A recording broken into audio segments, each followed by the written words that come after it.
MLC Kodandaram sir గారు వచ్చే ప్రయత్నం చేస్తాను, వాళ్ళతో కూడా మాట్లాడించే ప్రయత్నం చేద్దాం. అమర్ల స్మారక స్థూపం దగ్గరికి ప్రొఫెసర్ ఎమ్మెల్సీ కోదండరామ్ గారు వచ్చి మాట్లాడే ప్రయత్నం చేద్దాం. సార్ ఎట్లా చూస్తారు ఈ 10-12 ఏళ్ళ గత ప్రభుత్వ పరిపాలన, ఈ ప్రభుత్వ పరిపాలన ఎట్లా చూస్తారు? అమర్లకు న్యాయం జరిగింది అనుకోవచ్చా? ఇప్పుడు ఇందులో 2 కోణాలు ఉన్నాయి. ఒకటి ఏంటంటే గత ప్రభుత్వం అయితే సంపూర్ణంగా రాష్ట్రాన్ని సొంత ఆస్తిగా మలుచుకొని ఇష్టానుసారంగా పరిపాలన చేసింది. దానివల్ల అటు ఉద్యమకారులకు గుర్తింపు లేదు, ప్రజల ఆకాంక్షలు నెరవేరలేదు. అమరవీరుల ఆకాంక్షలు పూర్తిగా అటకెక్కినాయి. అది అప్పటి పరిస్థితి.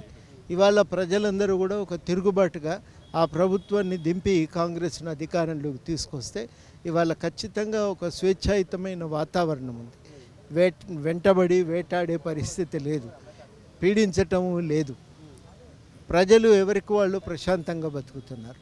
కానీ అది ఒకటే కాదు, ఇంకా ఉద్యమ ఆకాంక్షలు ఉద్యమకారులందరూ ఏం కోరుకుంటున్నారంటే కొంత గుర్తింపు కావాలి, మాకు కూడా కొంత సహాయం దొరకాలి అని ఎదురు చూస్తున్నారు.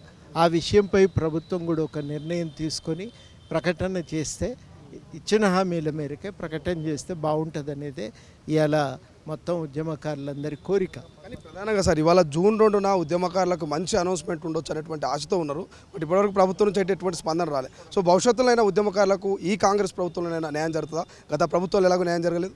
గుర్తించిండ్రు వాళ్ళు, మొత్తానికి సమస్యను మేనిఫెస్టోలో పెట్టిండ్రు. తప్పకుండా సహాయం చేయాలనే ఒక ఆలోచనతోనైతే ఉన్నారు. ఒక నిర్ణయం చేస్తారనే విశ్వాసం అయితే నాకున్నది. ఎట్లా చూస్తారు సార్ కేసీఆర్ కుటుంబం నుంచి కావచ్చు, ఈ 10 ఏళ్ల పాటు అమరుల కుటుంబాలు ఎదుర్కొన్నటువంటి అవమానాలు ఎట్లా చూడవచ్చు? అమలు కాదు, ఇంకెక్కడి తెలంగాణ అన్నారు. ఇంటికి పోతే 10 లక్షలు ఇచ్చినాం, ఉద్యోగం ఇచ్చినాం, రావద్దని పంపినరు. చాలా అవమానపరిచారు. ఎవరిని కూడా లెక్క చేయలేదు, బేఖాతరు చేసినారు. జరిగిన విషయం అది. ఇవాళ ఏంటంటే కనీసము మనం ఏదన్నా చేయాలనే ఒక ఆలోచన అయితే ఉంది, దానికి ఒక గుర్తింపుని ఇవ్వాలనేటువంటి పట్టింపు అయితే ఉంది. దాని ప్రకారం మరి ఆర్థిక పరిస్థితిని దృష్టిలో పెట్టుకొని ఏదన్నా చేద్దాం అనేది వాళ్ళ నిర్ణయంతో ఉన్నారు. మరి ఇంతవరకు ప్రకటన రాలేదు, వస్తుందని నేను అందరం కూడా కొంత ఆశతోనే అయితే ఎదురు చూస్తున్నారు.